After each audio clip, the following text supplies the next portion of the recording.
Thank you for tuning in to the Realities Podcast. Realities Podcast is a blog term podcast about the realities of life, what's trending, being a mom and a wife, family, career, and everything in between. I hope you enjoy this next episode, but please make sure that you follow us on Instagram at Realities, and that is RAIALITIES. Let us know what you think about this There you next go. episode. All right. Enjoy. Welcome to Reality. Thank you for We having me. Thank you. are back. We are back. Say hi, G. Hi, G. That's our thing. We start off like that. Yes, all the time. I ain't mad All at the it. I ain't time. mad at it. So we have a guest. And of course, we are continuing with our series of the successful Black man, or what you call it last week, G. We came up with like 9 different titles for it, but it's ultimately the successful Black man. It is. Or the success of a Black man. Success of a Black man. I don't think that was it, though. Yeah, I think I made it out. Okay, But y'all know sounds what we're good. talking about. We'll run with it. We're going to go with it. Exactly. There we go. There we go. So we have Mr. James McCray with us, and we're going to allow him to introduce himself to you guys. He can tell you who he is. Yes. First of all, thank you all for having me. I really appreciate it. I'm not used to being on platforms like this, so having this opportunity is definitely a good thing. James McCray, born and raised in the metropolitan area, grew up in between DC, PG, and Montgomery County. And I graduated from Montgomery Blair High School, went on to play football in Rhode Island at Bryant College. And then I transferred to Morgan State University. I studied communications there. Chasing too many women, got in trouble. I needed to leave. So I ended up going to Bowie State, taking night classes, losing a whole bunch of credits, and trying to get my life back on track and be an adult. But in the process, I started working at Department of Justice as a student intern. So I was there for a few years, and I graduated from Bowie State in 2007. Yeah, 2007. And from there, I went to pursue my master's degree at Towson University. So my undergrad degree, TV production, and my master's degree is in Homeland Security Management and Security Risk and Assessment. And the reason why I merged those two things was because after graduating from Bowie State, I noticed that a lot of things were changing technology-wise, and just in case I needed something to fall back on. And of course, after 9/11, I wanted to do something that could possibly help the country. So that's why I studied Homeland Security Management. Nice. Amazing.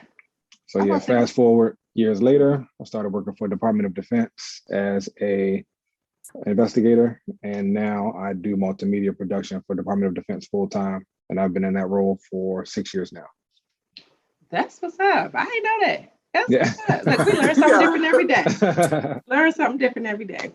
Yeah. So aside from your full-time job, sorry, you Answer have the door. no, it's Kim called me. I call her back. So can we live? We live. Right. I'm gonna have to edit this piece out. So aside from your full-time, your full-time, because you have a lot of other full-time jobs, tell us about your business or businesses. Yeah, so I do multimedia production. I'm a photographer and I'm a videographer. My company's name is McCray Multimedia, or sometimes referred to as James McCray Multimedia. The James McCray Multimedia piece is more so for wedding photography. I like my brides and grooms to know my full name so that way they know who they're working with. McCray Multimedia is just a shorter version. A lot of people call me McCray just because James is kind of boring. So I like McCray, spruce it up a little bit. But I do a lot of things. I do wedding photography, video. I do headshots. I do promo video, corporate videos.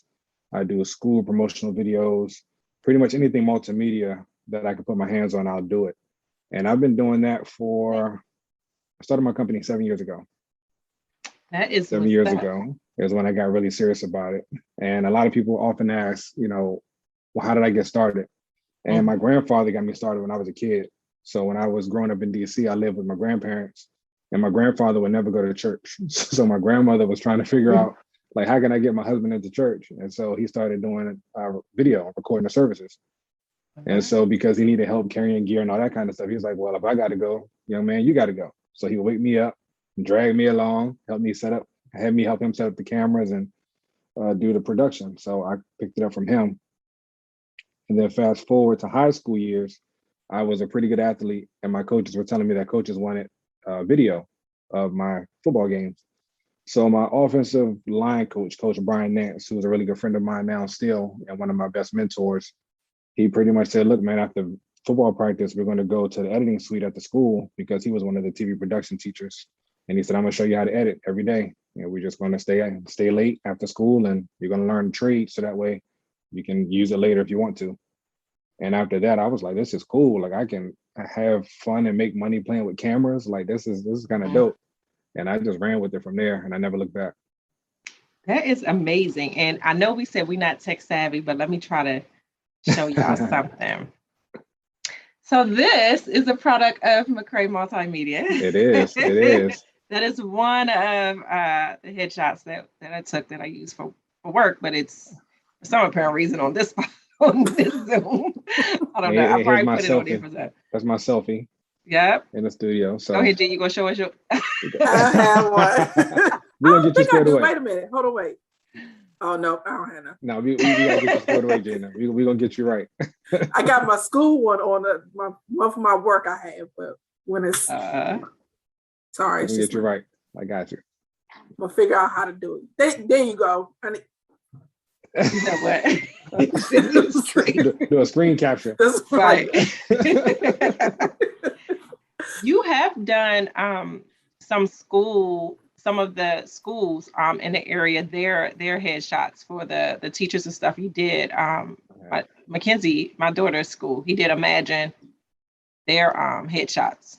Yep. For the teachers. So actually, I met Imagine through a buddy of mine. He had their IT contract, and he was doing all the IT stuff. And they reached out to him and said, "Hey, we need somebody to do headshots. Can you do it?" And he came to me and said, "Yeah, I can do it," without even asking me. And he was my neighbor also. So he was like, "Hey, come to my house. I want to show you something." So he showed me the website, what they were looking for. And once I did it, they loved it. And they kept having me come back each year. Ironically, I actually have to meet with them Friday for headshots for the staff. So I think it's 60, 65 employees that I have to photograph this week. And now what happened is the other campuses, so Imagine has like 4 or 5 campuses. Why Once you the others, Cause your school ain't doing it. No, and then we got to go back on Fridays. I don't. Yeah, everybody going back Friday. Yeah. So once they the other schools started noticing that the other schools had better headshots, then the other campuses were like, well, can we get the same person to do it? So now I actually have all the Imagine schools under my belt and photographing them. So it's just growing exponentially. That is what's up. Yes. And Gina, we can get your school on the map too if you pass along the information. As long as you want to come to the hood, we good. Listen, I go everywhere. He said he's from Mo everywhere. County, PG County, and DC. Hey, man, Yeah, what part of DC though? I go every uptown, northwest. But however, I was See, born, hold up. I was born in Southeast though, Greater Southeast Community Hospital. That's where I originated from. Don't do that. Don't do that. He was born there. Don't do that. He walked out and got a gunshot. You don't gotta make that face. You don't have to make that face. Oh my! You really aren't in the hood though, G. So you can't say that. Nah, that's not what really. What school are you at? What school are you at? Core Rice over by FedEx Field. Oh yeah, you're right down the street. Yeah, that's. I crip walk in every day. You know what? That's what you about to do on Friday. Right. See, that's what you get. You was teasing me earlier about working on Fridays. So why is y'all first day on a Friday though? Why they do that? New teachers go back 3 days before everybody else. Okay. So their days would have been what? Tuesday, Wednesday, and Thursday. So they're actually still kind of weird, but okay. Yeah. Mm-hmm. Yeah. I mean, come in Wait, one but day. You're not and a new teacher. I ain't at work. That's why they already went back. They're doing a virtual thing, but yeah. Like some school for the new teachers and stuff. Yeah. Anyway, y'all depressing me. Where are we? Go ahead. Let's move on. So you've told us. So James, you've told us a lot about. You've introduced yourself. You told us about your business. So actually, you've answered a lot of the questions without actually getting them asked. So what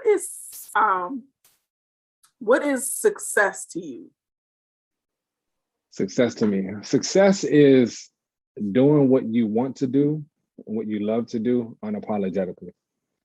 I often feel like people are chasing the wrong thing. Even at work, for example, I say I do multimedia production. And when the promotion cycles come around, a lot of people are discouraged because they may not have gotten promoted, they were overlooked.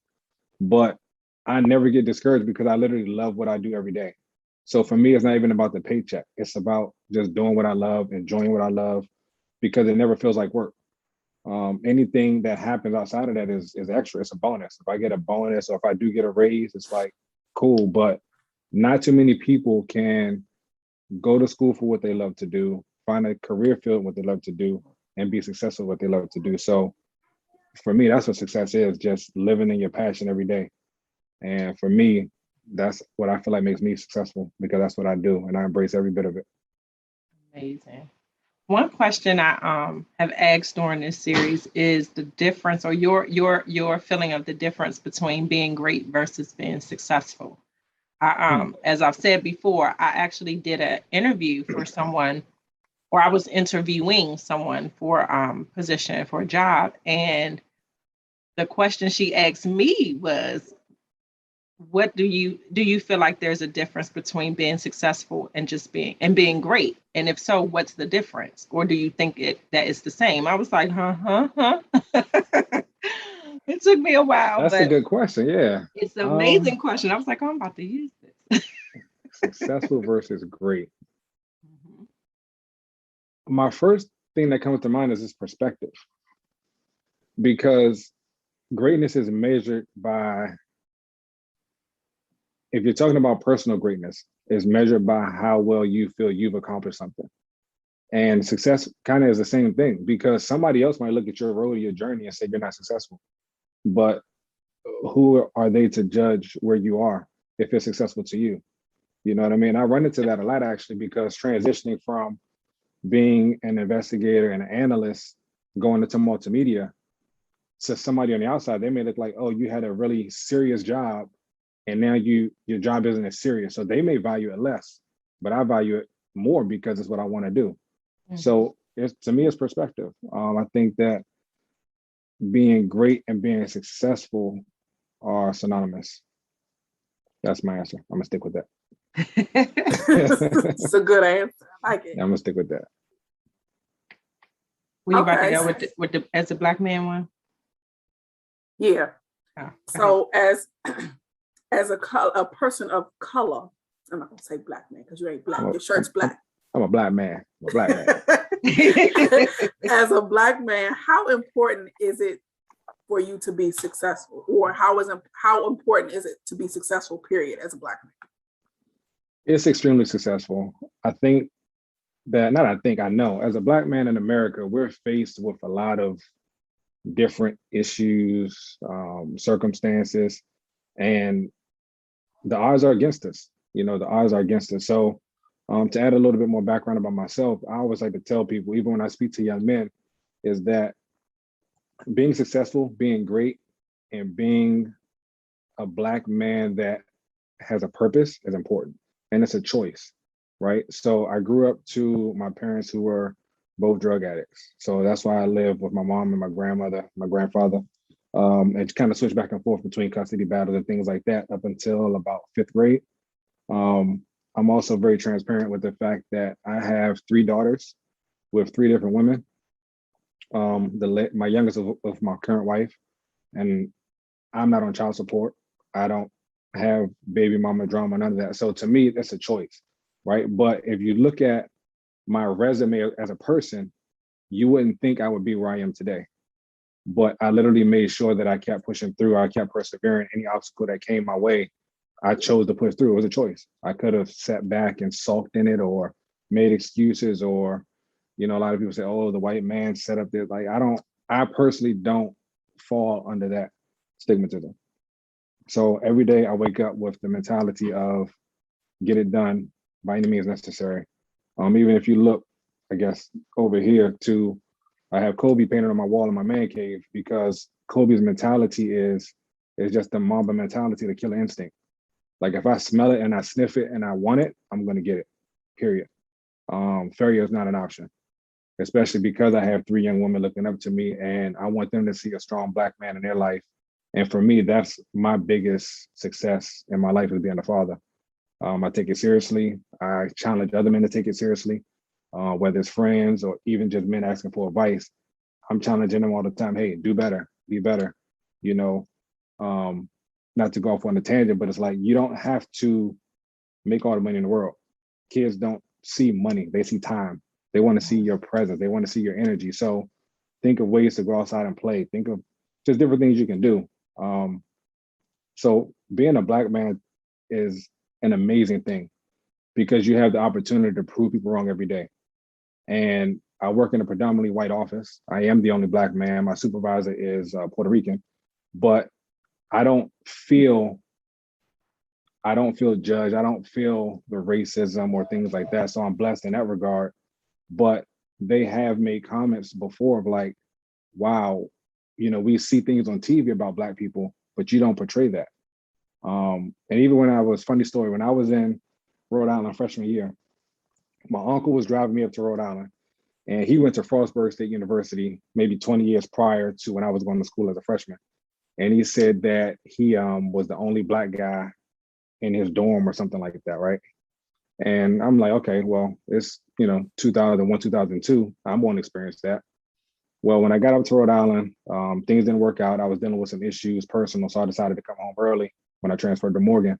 And this white guy named Mike, he was a baseball player. He was a freshman as well. He cried when I left, and he hugged me and he embraced me. And I'm like, what are you crying for? Like, get off of me, first of all.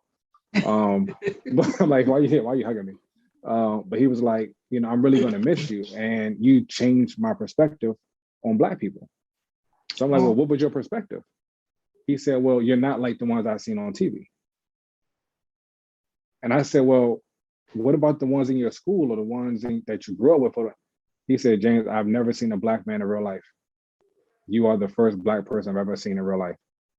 And that, I was like, what? Like, what do you mean? And he explained he grew up in a small town in Pennsylvania. He said he lived on a farm. They had like one traffic light. All the kids in the school was white. So the only thing he saw on TV was like, stuff like Martin, Fresh Prince, any other kind of Black movies. So that's all he had in his head. And he was like, you're so calm and you're cool and you're well-spoken. I'm like, and at first I was offended by it, but I try to give people the benefit of the doubt. Mm-hmm. And once he explained himself, it was like, wow, like, okay, so as a Black man, you still have the opportunity to show people something different. Mm-hmm. You look at me, I got tats everywhere. I used to have long hair. And so the perception was, oh, he's a thug, he's a hoodlum, he's this and that. And it's like, if you get to know me, like take the time to know me, have a conversation with me, you'll know that's not my life. I'm not about that, mm-hmm.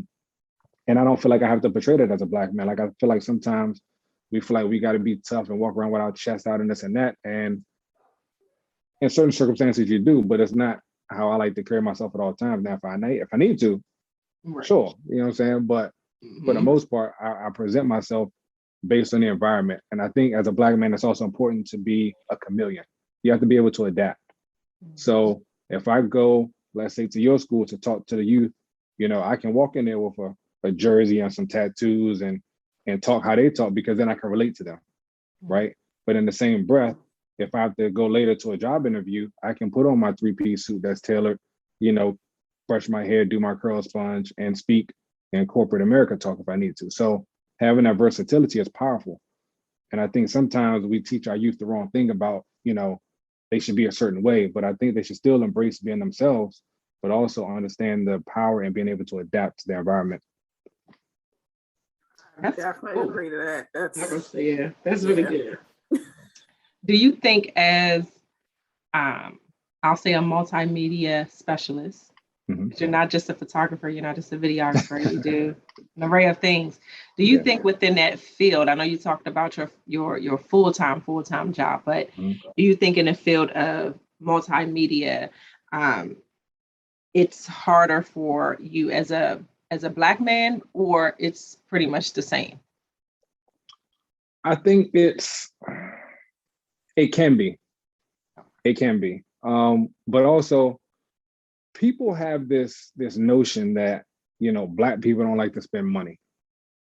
Okay, so a lot of times in the industry, even within our communities, the thought is white clients will pay more, right? And while that may be true in some aspects, I think Black businesses, entrepreneurs have to do better at being business people. I think a lot of times we get too comfortable with, doing business with our cousins and our brothers and everybody's bro and sis and the hookups. And I learned that about 2 years ago, right? I had some friends who I did photography for years. I never charged them because it was the relationship. And then something happened in my business and I said, going forward, I'm charging everybody their normal rate. When I charged them my rate, they were appalled. And oh, you're so expensive. I can't believe this. And I said, you've went 5 years without paying for not one shoot. And the one time I give you a price, you have a problem with it. I said, cool. I just can't do your photos this time. So they decided to take their business somewhere else. No problem. They got the pictures back. They hated them. They came back to me like, hey, can we now hire you? My price has gone up. My price has gone up, right? So I say that to say, being in that position, like you have the power to dictate how your business operates. Yep. It can be as good as you want it to be, or it can be as bad as you want it to be. But to answer your question about being Black, I don't think that changes the trajectory of my business because there are a lot of Black clientele. Now, what I do try to do though, I do like to diversify my portfolio. So again, the white people that I do work with, we're like family to me. Like I view them as family because of how they treat me. So they've called me out before. My one buddy at work, he said, James, you don't have any white people on your website. So white people might not think you want to photograph them. I was like, wow, I never thought about it like that. I said, so if you see that and you see it's a problem and I do, so what are you going to do about it? He said, I got you. So he literally went to everybody in the office and said, we're going to support James and we're going to get on his website and we're going to let him photograph us and we're going to pay him to do it. So now I do all the photography for the people in my office. And, so now my portfolio is diversified. So when I do go to, whether it be a school, corporate, or even somebody personal, it doesn't look like I'm one dimensional. Because quite frankly, photographing Black people and white people are two totally different ball games. The lighting is different. The mannerisms are different. There's a lot of different things that you have to be in tune with.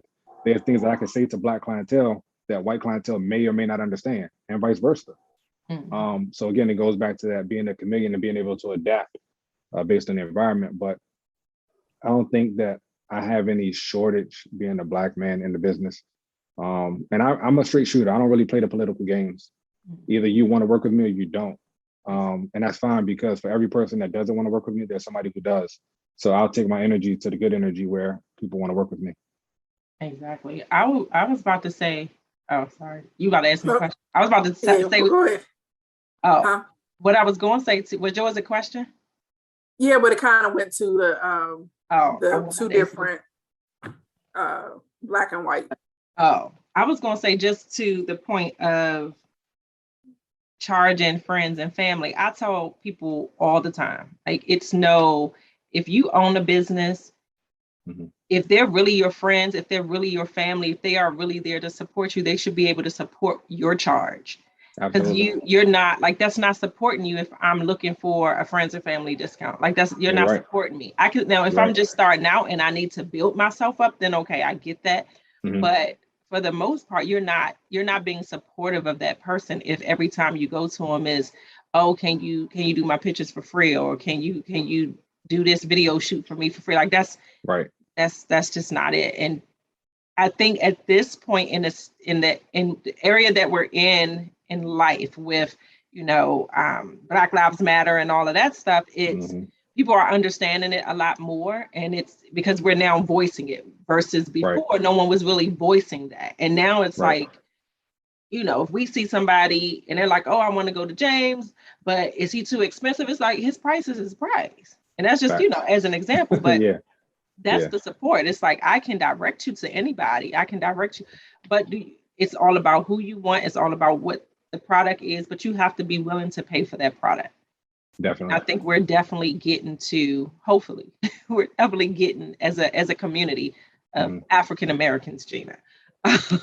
We're getting to that point where we can, be very supportive and understand that you're going to go pay white Joe $700 for some pictures, but when James say 500, you're like, oh, he's supposed to be my bro. That's supposed to that's Right. not even a discount. No, Right. Yeah. that's Right. more that's what the price is. You pay it or you take your pictures on your iPhone. Pretty much. Pretty much. And I even tell people now, it's what you're paying for is insurance.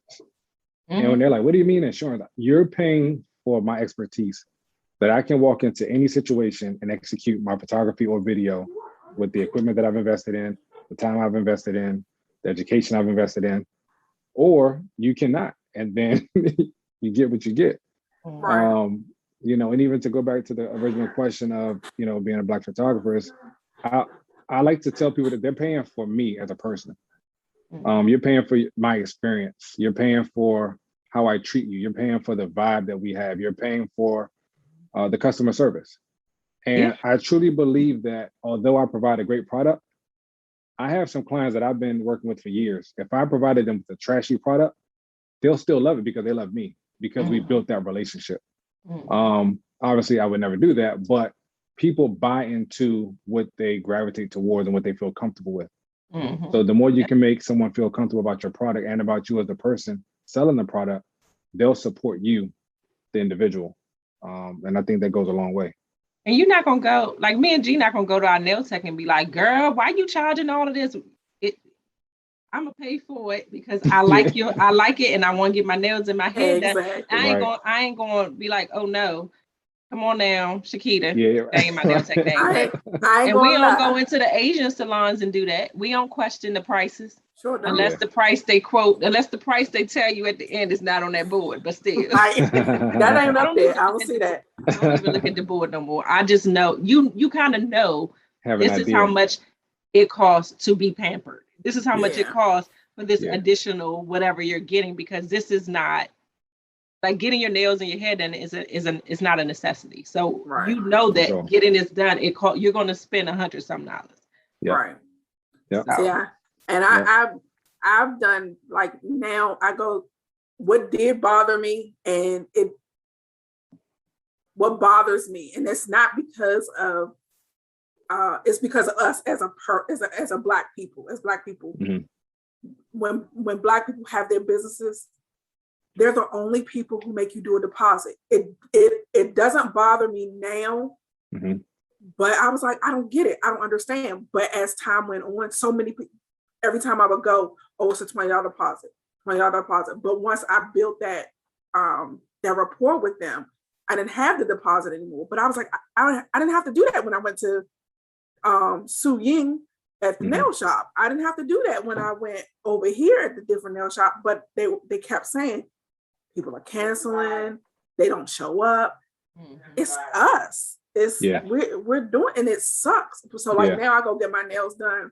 It's my nail tech. I don't have to give her a deposit. But as soon as I go in, she knows this is what I'm paying her. Do whatever you want to do with it. Like, don't go past that. This is what I gave you. So if I give you $50, you do $50 worth of work, and then let me go out the door. Right. But that just, I just don't. Us as a people, we ruin our own community. We yell and shout and protest, Black Lives Matter, support Black businesses, but when it's time to actually support a Black business, we're really not, like, we're making it harder for that business owner than anything else. Like, you go in a beauty supply store and it's Black owned, and it's, oh yeah, I went to the blah blah blah, you hyping it up on social media, but you go in there, oh my gosh, why is this track piece cost this much? Is it heifer? Then go to damn Amazon, heifer. It irritates me. I need to run in there like, then get out. Like, you're not supporting them because you don't know what it takes to, why the costs are like they are. And for African American business owners, it's harder when it comes down to the financial industry and getting loans and things like that. So yes, for sure, you may pay more because they have to pay more. So that's what it is. And if you're gonna go out there and hoop and holler, you better go talk to JP Morgan about why they wouldn't give her loans, right? Because they wouldn't, so it's harder. But the flip side to that also is, as business owners, we can make it hard for our customers too, because we have that mentality that they're going to, our people are going to F us over. Our people aren't going to do right by us. So automatically we're on guard and don't want, to do this or do that or offer that, because we just feel like they're going, as a bit, you have to treat everybody the same. Everybody has to be treated. To what you say, you have to be versatile. You have to be able to give the same customer service to Susie as you're going to give to Pedro and Maria and then Shaniqua. Like all of them should get the same amount of customer service or the same type of customer service, no matter what. Yeah. You know, something else I started doing was that whole, the customer's always right. And I don't agree with that. Yeah, I don't agree with that. Always right, because Shaniqua going to act a whole hot mess. One thing that I started implementing in my business was people would come late. And if I have back-to-back sessions and somebody's late, it's like you're throwing off the next person, the next person, the next person, right? And that's a pet peeve of mine. So what I started telling people was, I now have to hold you accountable. So in my emails, I changed the verbiage to, or from, your shoot is at 11 a.m. to your time slot is 11 a.m. to 12:30 p.m. So that way, you know what your slot is. So if you show up at 12 o'clock, you know you have 30 minutes to do whatever we can do. You better hurry up and be right. And hope I catch what I catch. But the sad part about that is, even in those experiences, people will still bash you as if you were the one that were wrong. Like, you were late, but you're going to bash my business because you only had 30 minutes to photograph. So it sucks, but that's kind of how it is. Yeah. And I mean, we as color folks, we ain't never on time for nothing. It don't matter how hard we try. And I definitely say, like, I was always one that time, you can't give back time. So being on time was very important. However, I learned as I became a parent that time is not on your side. It's on the kids' side. And it is what it is. And it took me a while, honestly, to like get that thought process in my mind, because at first it would literally bother me that I'm late. And then if someone else is making me late, then I'm pissed. Like I'm irritated. I'm angry. Sure. I made her late on Sunday. But we weren't really, we was on time because everybody else showed up 30 minutes after. But anyway, so we was on time. But just, overall, like it used to bother me. And then as, once I had Morgan, it was just like, look, it's going to be what it's going to be. But you still like have to respect the time. So if I'm coming to James and he says, your time slot is 11 a.m., Durham Walston, we have to be out the house at 10 o'clock. I don't even tell him the time. I give him a whole nother time. That way it's not a slow move, because you know each other and stuff. So it definitely, I think, is a Black community issue. Like we definitely are states. We live that BP time. Like it's in our minds. It's ingrained. Our parents taught us that. So But So I have a question. Okay. So you're at a point where you're taking photos for Black people, photos for white people. What is something that is like drastically different from us and them? Because aside from the lighting, right? Aside from the lighting, because you said that. I mean, of course, we all know that we're different, but the same way the guy that you went to school with, he had no clue. Y'all see that flag? I'm sorry. He had no clue. It was bothering me. I'm sorry. That once again, no. I'm sorry.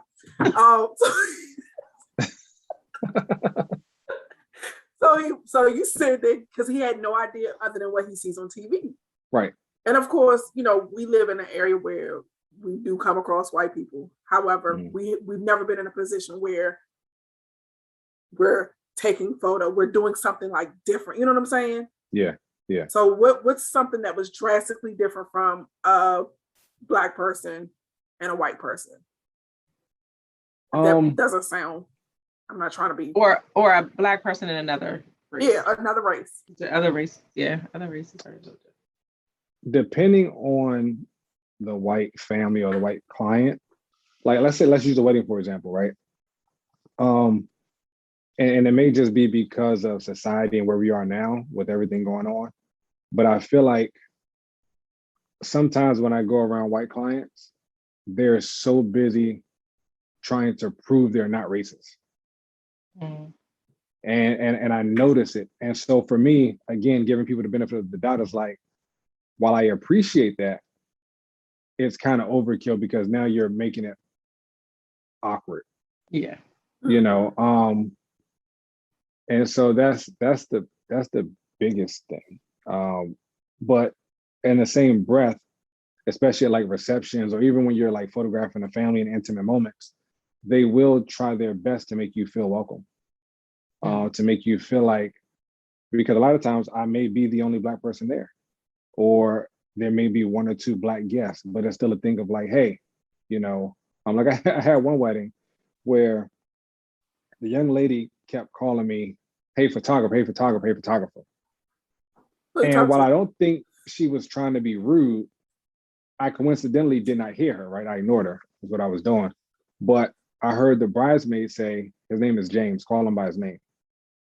And I appreciated that because she acknowledged and she saw what was going on. And the lady was like, oh, I really apologize. I didn't know his name. I was just trying to get his attention. Sure, whatever, that's fine. But in those moments, I just noticed that sometimes they will try to go above and beyond and make you feel comfortable. Now, a Black family, they don't feel the need to do that because obviously I relate. So they don't have to. But I've had white clients who pay early. I've had Black clients who pay early. I've had white clients who pay late. I have had Black clients who pay late. So the similarities and differences are really not far apart. They're really not. So they're not too far apart. It's just depending on who who you're working with at the moment. So what's your favorite thing to photograph? Like, would you prefer weddings or just like family? And I'm gonna add to that. I was thinking the same thing that you was thinking. In addition to what's your favorite, who has been your favorite? Like a family, a part, like add to it. Okay. Like my best shoot, you mean? My favorite shoot? Okay. So right now, my favorite thing to photograph is headshots. So if you see here, I had a procedure yesterday, so that's why I couldn't make it yesterday. And 2 years ago, I thought that was his caller. Nah, I had a procedure, just a little bandage. But 2 years ago, the day before my birthday, me and the same white coworker who I told you was like my brother at work, he invited me to go play basketball the day before my birthday, and I tore my Achilles. Had to have surgery. In the process of that, caught a blood clot in my calf. So they had to go through my neck to put an IVC filter in my stomach to make sure the blood clot didn't travel to my lungs or my heart during the surgery. Wow. So fast forward, COVID happened. When I was supposed to get the filter removed, I couldn't get it done. So I finally got an appointment yesterday. No, was it yesterday? Yeah, yesterday is when they did it. So that's why I have this here. Now, the reason why I brought that up is because 2019 is when I started doing headshots. When I tore my Achilles, I was borderline depressed. I couldn't do anything. It was my right foot. I couldn't drive, couldn't walk, couldn't put pressure on it, and being a former athlete, that was mentally draining. I couldn't do things with my girls. I was in a lot of ways helpless. And I was trying to think of ways like, how can I still do photography and video? That summer alone, I missed out on $22,000 because I couldn't shoot the weddings. And I literally had to hire teams for 4 weddings and all my other shoots. And I just couldn't do it. So I started following this headshot photographer in New York. His name is Peter Hurley, a white guy in New York, great guy, awesome guy. And I just started getting motivated about headshots because his thing was, you can do them anywhere. So I'm like, if I can hobble around the house on one leg, I can set up a backdrop. I can get my daughter to help me with the lights. Then I can just have people come over my house and do headshots in my living room. So that's what I did. And from there, I was like, oh, this is cool because it's one-on-one.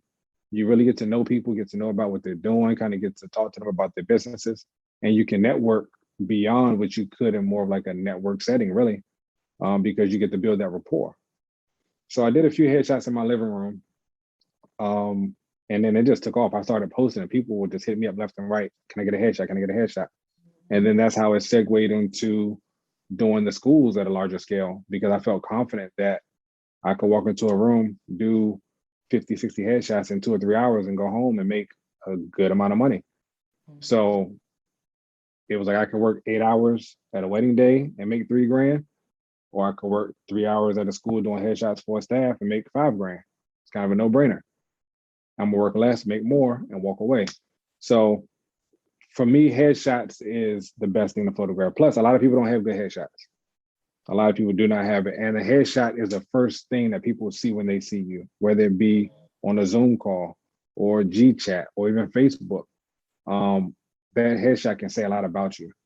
And if you have a cheap looking headshot, it kind of goes to show that you aren't investing in yourself. It's not important for you to put your best foot forward, if you will. That's one perception. Or the other perception is you just don't know where to find a good headshot photographer. So a lot of people have been finding me on Instagram, word of mouth, but it's literally just been taken off. And to go back to my favorite thing to photograph, my favorite shoot. That's a tough one. I'm about to say Christmas photos. You know, The Christmas photos with the kids were so cute. They let them the jump funny on the thing- bed and everything. Yeah, and I like that because kids can be themselves, right? The only thing with the Christmas photos, and this is kind of where I lacked in my business, was I didn't plan it because it was so much other stuff going on. Like the business side of my personal business didn't really get good until last year. Before that, I was kind of just winging it. It was like, all right, you text me, we're gonna schedule a shoot, cool. And then in the calendar, I'd be like, oh, I got to shoot this day, okay. Like I never missed a shoot, but it could have been tighter. It could have been better. The correspondence could have been more efficient. And so I made sure this past year that I did that because of COVID, I had nothing but time, couldn't do any shoots. So I was like, let me tighten this stuff up. So now the user experience can be even better. They can go through the website and book. They don't have to talk to me directly. They can see my schedule, my calendar. But as far as my favorite thing to shoot, I would say for my job, I won't talk about that. Hold on. Let me think. While he's thinking, y'all ever seen Blackish? Mm-hmm. And you know, Blackish is racist dang on show, but go ahead. you are absolutely correct. Dion, the black dude with the other black dude on there, when he's listening, he's like this. So James, I'm ready. Ready for my close up. All right, so two things. One of the favorite things I ever shot was actually Kobe. So when I was 25, I was about to say NBA or NFL. Yeah, but see, this was a fluke. So at the girl I was dating at the time, she surprised me. She was like, she was from New York. So she was like, we're going to go for a ride to New York and, your birthday gift or whatever. I'm like, all right, cool. So we're driving up 95 and I noticed we took a detour in Philly. I'm like, why are we stopping in Philly?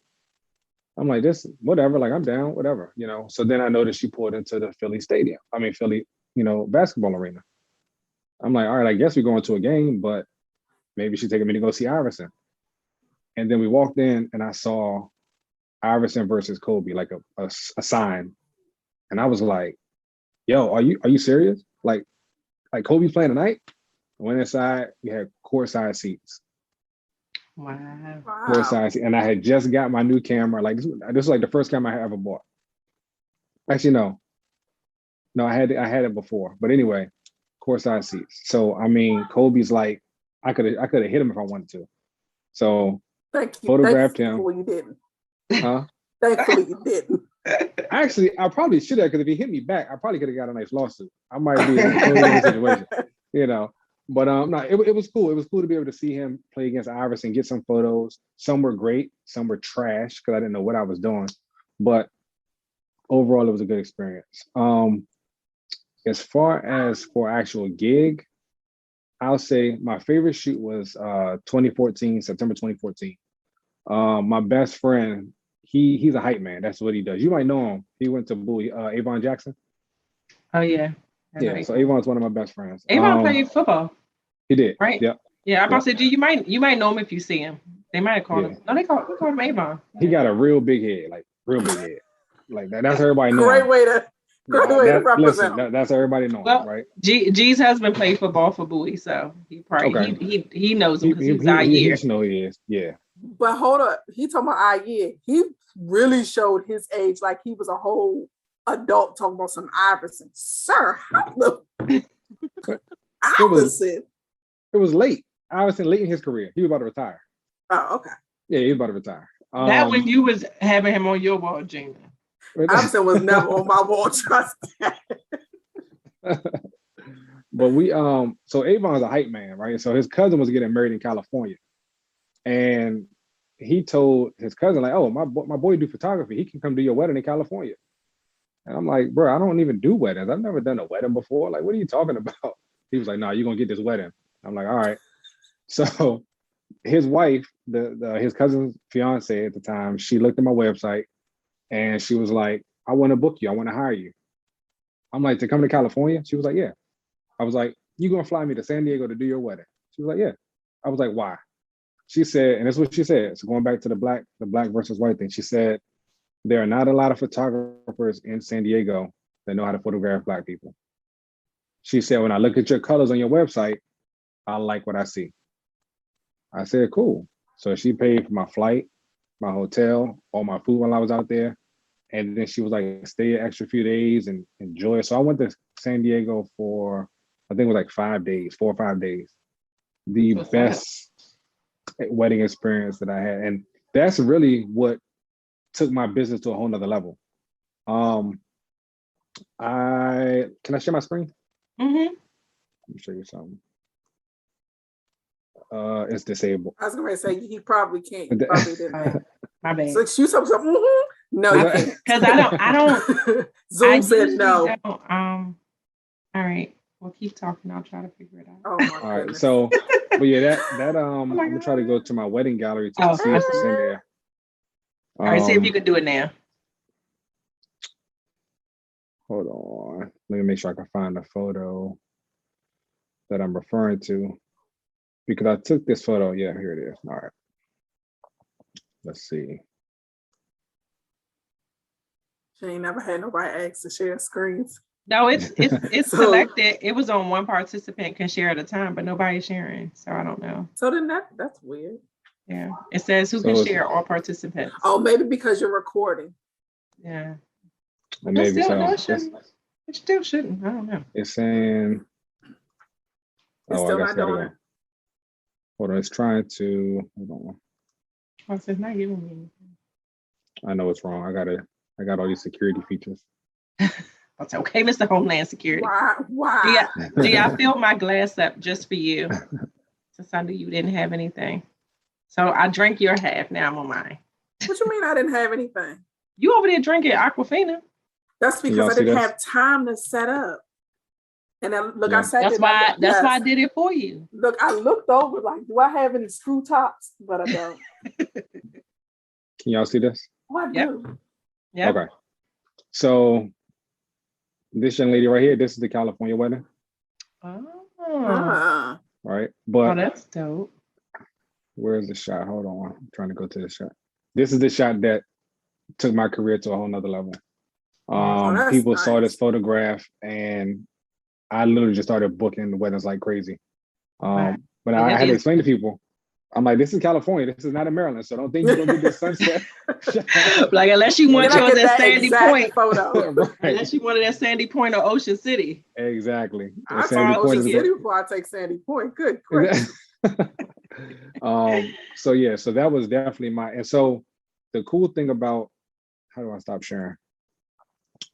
There you go. So the cool thing about that California shoot was that once I did her wedding, every year since then, she's flown me back out there for family photos. Oh, that's nice. Anytime her kids have something. So what she'll do is she'll let all her friends know, hey, my photographer's coming to San Diego, get on this calendar. He'll be here for these days.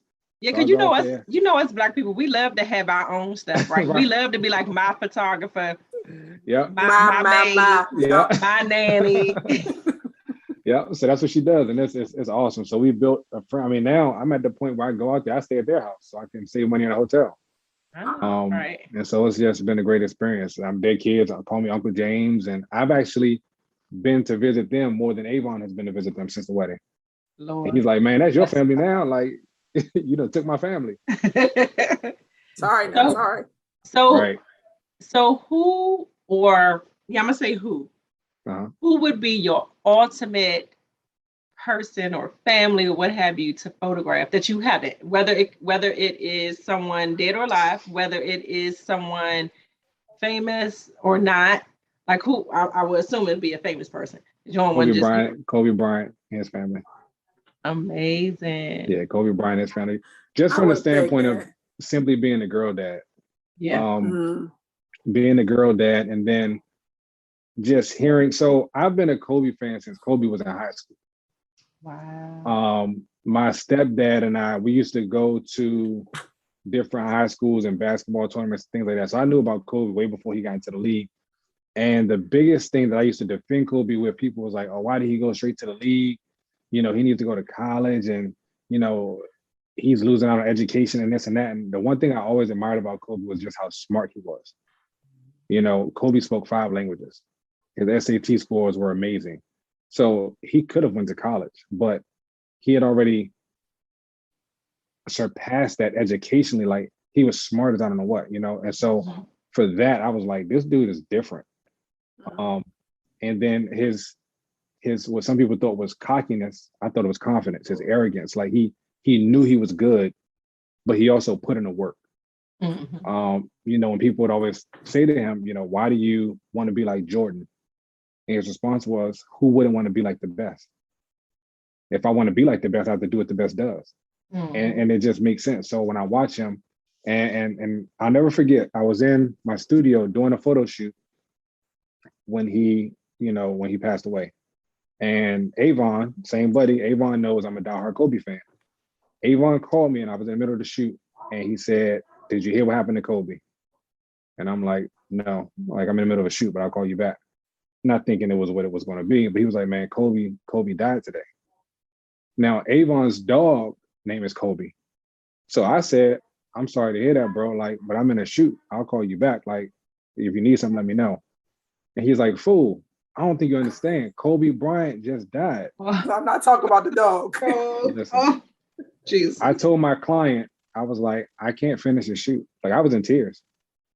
Because you think about our era, at least my era, of people, like some people are Jordan fans, some people are Kobe fans, some people are LeBron fans. And I feel like you kind of relate to who was the best in that era. In your era. So yeah, Gina, you was a Jordan fan, right? Or you or maybe it was Scotty. Oh, wait. Said Dr. J? Who's You a Dr. J fan? No, I was Kobe. You was Kobe? All right. I was like, Yeah, high so, school. you know, just feel it felt like I lost a big brother. Like, that's what it felt like. And just, you know, and I literally spent that entire week. I went to work and I told my supervisor, like, I just need you to understand, I'm not there, because it's one thing to lose a legend, a basketball legend. But I'm just thinking about this man. How do you look your daughter in the face and tell her everything is going to be okay when you know everything is not about to be okay? Yeah. You know, so that relationship with my girls, and they knew, my girls even knew, you know, I was a Kobe fan. So when they found out, they were like, oh, wow. But I'm like, I couldn't imagine. So if I could meet or talk to anybody, photograph anybody, it would definitely be their family. Yeah. Amazing. That is amazing. Yeah. I think that might have been a lot of people's thoughts. Like, how do you turn to your child? Yeah. As y'all are and you know what's about to happen, and you just be right, we'll be okay. Yeah. You can. Yeah. And the only, again, always trying to find the positive and the negative is that if I die, I would want to die protecting my daughter. Yeah. If I got to go out there, that's okay. You know, I died protected with my arms around her, you know, or any of them for that matter. But yeah, so again, that's why I got them painted on my wall in my house, because I'm like, that's constant motivation. Whenever I think about quitting or giving up, it's just. So I actually got him and I got Chadwick. Got the both of them. Oh yeah, that's my man. Oh yeah. You know, so That's my motivation. So Oh, two strong Black men, powerful Black men who, made a difference. Gone too absolutely. soon. Absolutely. So what has or not what has, I was about to say what is being read. What was I going to? I was about to start some about inspiration, but let's skip that. I was, that's where I And then was I was gonna going go, with but goals. I was trying to go to both, but then I'm looking, I'm like, what was my question? Okay. Where was you going? Biggest inspiration? yeah, but after the conversation, He already yeah, that's why I He was like, he kinda already said it. did, So I yeah. already was there, threw me off. But so if you had someone, a mentee or what have you, or you have some young guys or girls that are looking to grow into being in multimedia, or I want to be a photographer, I want to be a videographer.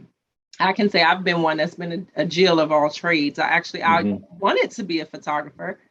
I have cameras, I just don't use them. I got cameras. I was looking in my jewelry box the other day, and I don't know. I just looked in it. I don't use it. It's just You stuff in there. found film. No, I have. So I was gifted She found a memory years card. back. I was gifted a Swarovski camera. Huh? It was a gift. It's a camera, but it's made of. Really? It was from Swarovski. It's all Swarovski crystals. It's gold plated. I'm gonna send a picture to both of y'all when we finish. Okay. And I didn't know what to do with it, so I initially put it on like a necklace. Way too heavy for that life, so it's just been sitting. I was like, You're a what am I whole supposed to do with rapper it? now. And it was Right. supposed to. It was like, this should be your inspiration. You want to do this. You have all this stuff. You've invested in all this stuff. Everybody's like, I went through a whole phase in high school where it was like, I'm going to be a photographer. I want to do this. I want to do that. I took the photography classes in high school. I took them, during college. I could, and I was just that person that I got a degree in for nothing. Because I ain't doing nothing with this damn degree. I got a whole master's degree in economics, and I ain't doing not a damn thing. Can't help nobody. I'm so sorry. No, what I don't even remember what I learned. So, but yeah. So if you had that young person that you see that's in a community, what would you tell them? What would your advice be to that young gentleman or that young lady that's looking to get into being into multimedia or what have you? I would say a few things. Number one, go as far as you want to go. Don't let anyone dictate how far you can go. Push through, persevere, don't ever quit. But in terms of learning the craft, when people come to me, learn your gear. Learn your gear. Learn your gear. So many times people come into the business seeing the end product and they think that, it's just what everybody always says. Oh, that's a great picture. You have a nice camera. Okay, well, here, take my camera and you take the same picture and see how it works. Right? But you can't because you don't know the settings. You don't know the lighting. You don't understand. So I always challenge people, know your gear. Idea. I have no idea. So when I talk about that insurance for people, it's like I can literally walk into a room, assess the room, and know what settings I'm going to use and start shooting. Take 1 or 2 test shots, I'm ready to go. And then if something breaks, falls, something's thrown off, anything, you have to be able to act quickly because a bride doesn't want to hear, I'm sorry. Yep. A groom doesn't want to hear you tell his bride, I'm sorry. So by knowing your gear, you can work in any conditions, any environment. And I would also tell them, don't back down from opportunities. You never know what opportunity will change your career in a positive way. So, a lot of people run from opportunities. That's why I say this is the first time I'm speaking on a platform like this, because I would run from those opportunities. But over time, I started realizing I actually have something to say. So why not say it? If it can help one person, that's all that matters. And I don't have to be perfect. I don't have to pronounce every word properly or say everything the right way. But if somebody can get at least one nugget from what I say, then it's helpful. Yeah. But definitely follow your passion, learn your gear, and be patient. Be patient. I see a lot of photographers who I look up to who are now I'm in the same circles with, I'm in the same conversations with. I still kind of sit in the background because that's just me. I'm just a quiet person, kind of low key, but I feel like I can shoot with the best of them. The only difference between them and me is their name is put out there more. But if you took my pictures and put it in their portfolio, I feel like somebody wouldn't be able to tell the difference. But that came from time and repetition. I have at least 10 hard drives of photos and videos. And I mean, you're talking about thousands and thousands and thousands of photos, hours of videos. So it just doesn't happen overnight. You have to push through it because you're not going to be as good as you think you are. Just because you get lucky one shoot, another shoot may be totally different, but you can't get discouraged.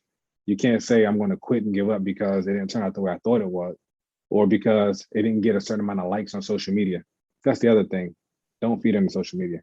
Not at all. Social media is so, it's the devil. Overrated. It's the devil.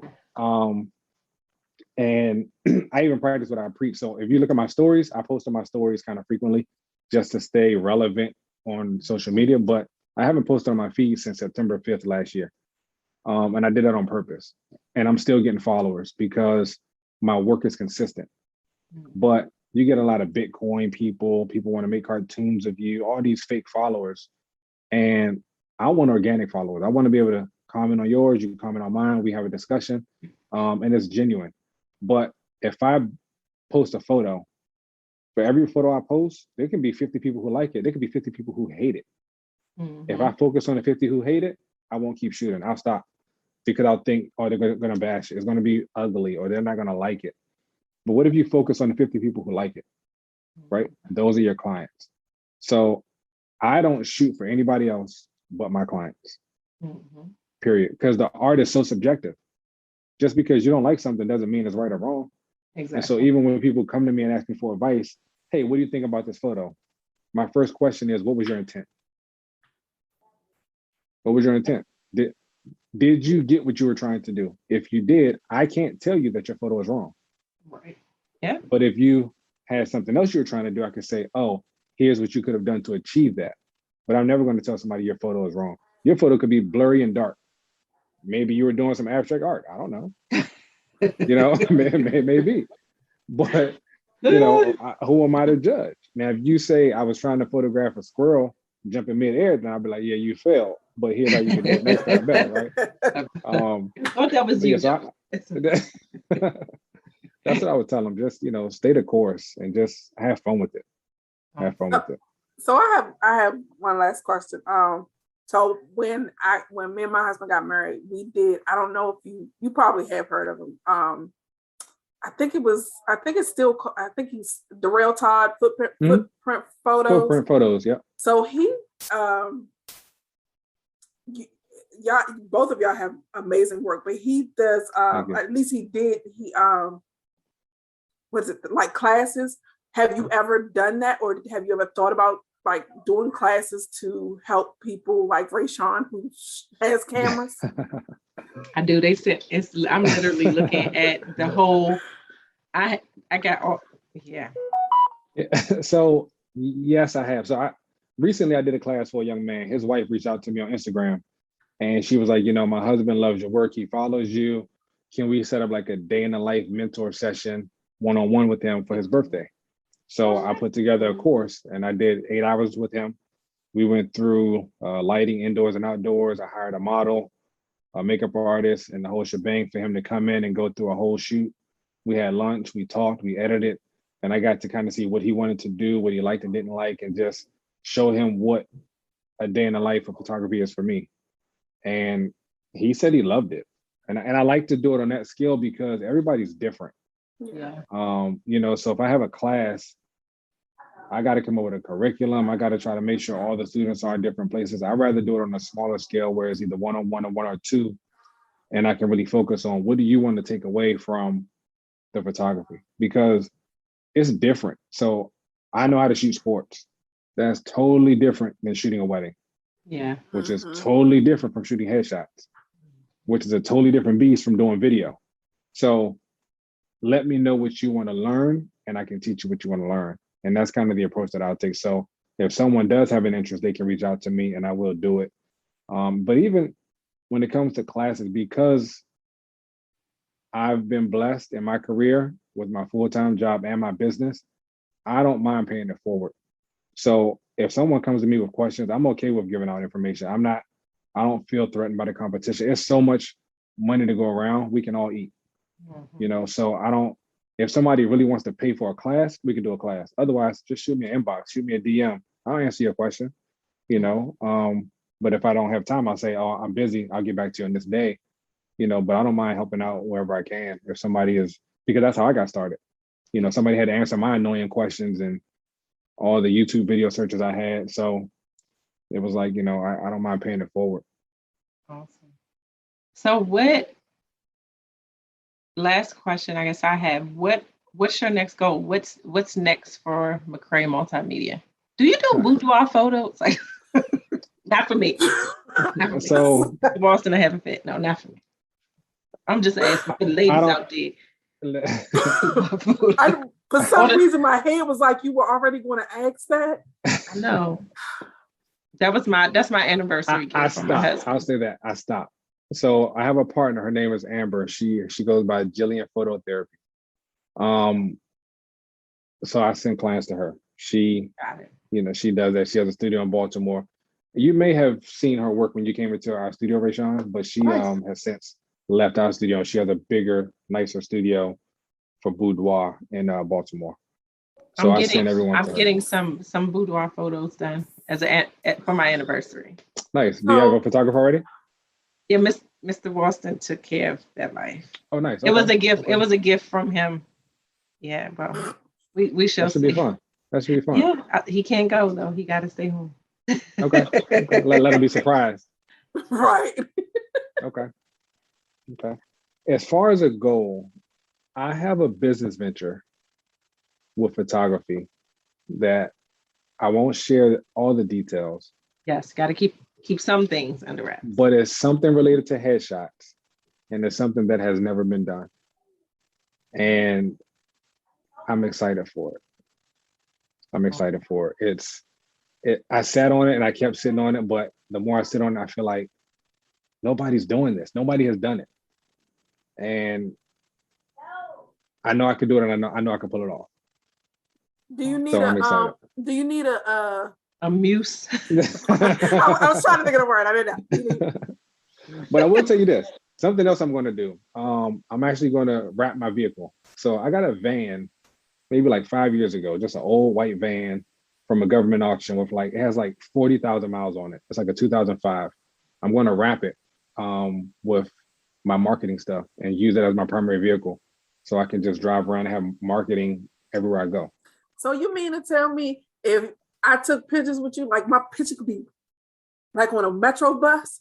I don't think he said metro bus. Yeah, I might say not quite a bus. I said like a metro bus. I don't think he quite said that. Yeah, more like a van. More like a van. But you know how the metro bus has the picture of the kids? They give me go back to school and they're like, when they book bags, I could be like, we probably wouldn't pose you like that, but like you missing. Right. Looking for you. But yeah, so that's something I'm definitely going to do sooner than later. Awesome. Because it's free marketing, free advertisement. Like, why not? Yeah. Absolutely. Yeah. Awesome.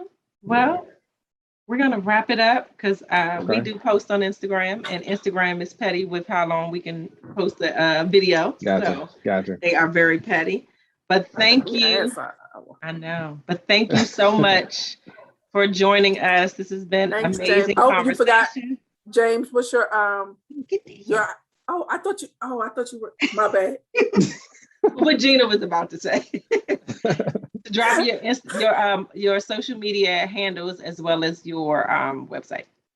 All right. So my website is www.mccraymultimedia.com, MCCRAE multimedia.com. Everything, Facebook, Instagram.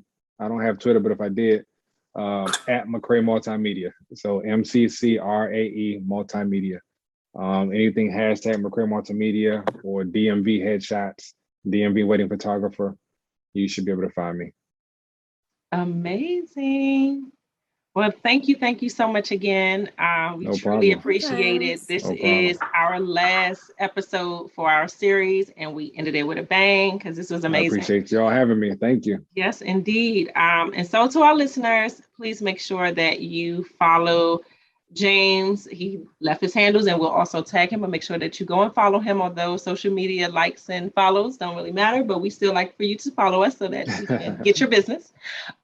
Also, make sure that you continue to follow and download the podcast at Realities, and I know how to spell it. So it's RAIALITIES. Make sure that you continue to follow us on social media and download the podcast where you get your podcasts, wherever you listen to them at. It's going to be everywhere. It is everywhere. So thank you again. So let's do this. Let's do this. Whoever has tuned in this long, right? Let's do a giveaway. So if you tuned in this long and you are at this point, obviously you won't hear it if you're not here. That is But if you comment on the video below, I'll pick one random winner for a free 30-minute headshot session for an updated headshot. So that's what we'll do. Does that count for me? No, I don't think you matter for you. Go comment now that it ain't even posted. Right. Can I comment now? Like. Gina will forget because she ain't even on social media like that.